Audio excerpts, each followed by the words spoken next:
Bismillahirrahmanirrahim. Assalamualaikum warahmatullahi wabarakatuh. Izin untuk memperkenalkan diri, nama saya Syifa Putri Amanah, NPM 1901011159, kelas PAIB semester 5. Pada video kali ini, saya akan menjawab pertanyaan-pertanyaan terkait mata kuliah Al-Quran Hadis dan pembelajarannya. Langsung saja, soal yang pertama yaitu bagaimana konsep Merdeka Belajar dan Pendidikan 4.0.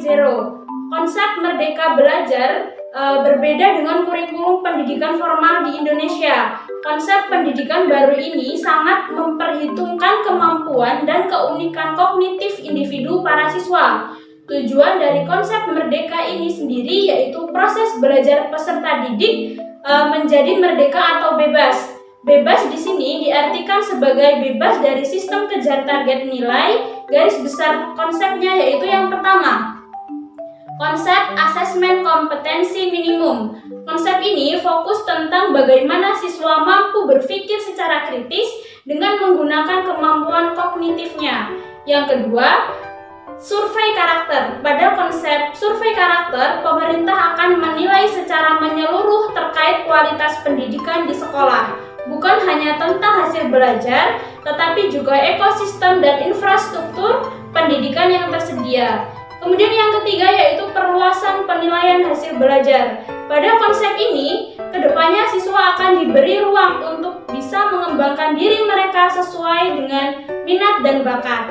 Yang keempat yaitu belajar di luar kelas. Belajar di luar kelas diharapkan siswa mampu berdiskusi, berani bertanya, dan mandiri.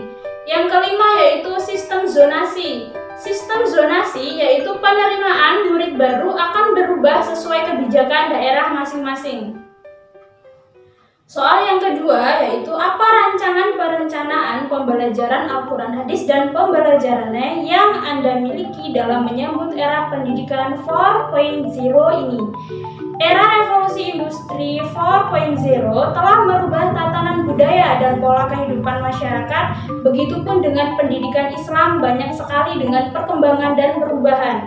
Rancangan ke depan mengenai pembelajaran Al-Quran Hadis menyambut pendidikan 4.0 yakni menerapkan dan menggunakan teknologi di dalam kegiatan pembelajaran Al-Quran Hadis. Salah satunya yaitu dengan menerapkan media dan teknologi informasi dalam proses belajar mengajar yang harus diseimbangkan pula dengan sisi agamanya.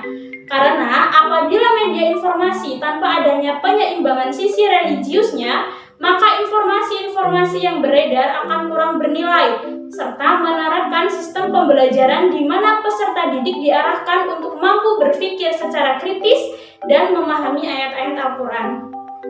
Pertanyaan yang ketiga yaitu bagaimana strategi pembelajaran Al-Quran Hadis dan pembelajarannya dalam menghadapi tantangan era pendidikan 4.0.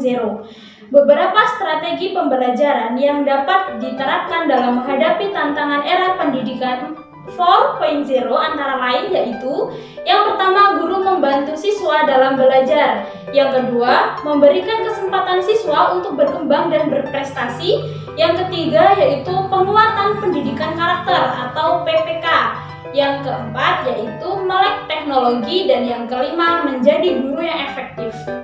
Pertanyaan keempat yaitu bagaimana pengembangan media pembelajaran Al-Quran Hadis dan pembelajarannya yang sesuai dengan era pendidikan 4.0. Pendidikan sekarang tidak terlepas dari media yang digunakan untuk proses pembelajaran, dan media yang digunakan tak luput dari perkembangan zaman, yakni perkembangan teknologi. Sehingga bentuk media yang sering digunakan di era 4.0 ini yaitu berbasis online, yaitu ada HTML, e-learning, media sosial, web, e-book, YouTube, dan lain-lain. Metode belajar akan lebih bervariasi sesuai perkembangan zaman yang selalu menuntut perubahan sehingga siswa tidak bosan. Pertanyaan yang kelima yaitu apa pendapat Anda yang tentunya didukung dari berbagai teori yang kuat terkait evaluasi pembelajaran Al-Quran Hadis dan pembelajarannya dalam suasana yang berdampingan dengan COVID-19. Nah, evaluasi itu sendiri adalah proses sistematis berkelanjutan untuk menentukan kualitas dari sesuatu dalam rangka untuk mengambil keputusan. Evaluasi pada pembelajaran Al-Quran Hadis ini sendiri adalah suatu sistem yang bertujuan untuk membantu proses belajar siswa yang berisi serangkaian peristiwa yang dirancang dalam mata pelajaran Al-Quran Hadis yang telah disusun sedemikian rupa guna mempengaruhi dan mendukung terjadinya proses belajar siswa pada mata pelajaran Al-Quran Hadis. Tujuan evaluasi pembelajaran Al-Quran Hadis antara lain yaitu yang pertama, memberikan umpan balik kepada guru sebagai dasar untuk memperbaiki program satuan pembelajaran. Yang kedua, menentukan hasil kemajuan belajar siswa. Yang ketiga, menempatkan siswa dalam situasi belajar mengajar yang tepat. Yang keempat, yaitu mengenal latar belakang psikologis, fisik, dan lingkungan siswa. Menurut pendapat saya, evaluasi pembelajaran Al-Quran Hadis memang sangat dibutuhkan, apalagi mengingat sedang terjadi pandemi COVID-19 ini. Hal ini dikarenakan pembelajaran yang dilakukan di rumah, jadi guru tidak bisa memastikan betul apakah siswanya paham dan mengikuti pembelajaran dengan benar. Oleh karena itu, evaluasi dibutuhkan untuk mengetahui sampai mana pemahaman peserta didik, serta apakah strategi dan metode yang digunakan sudah berjalan dengan baik ataupun belum.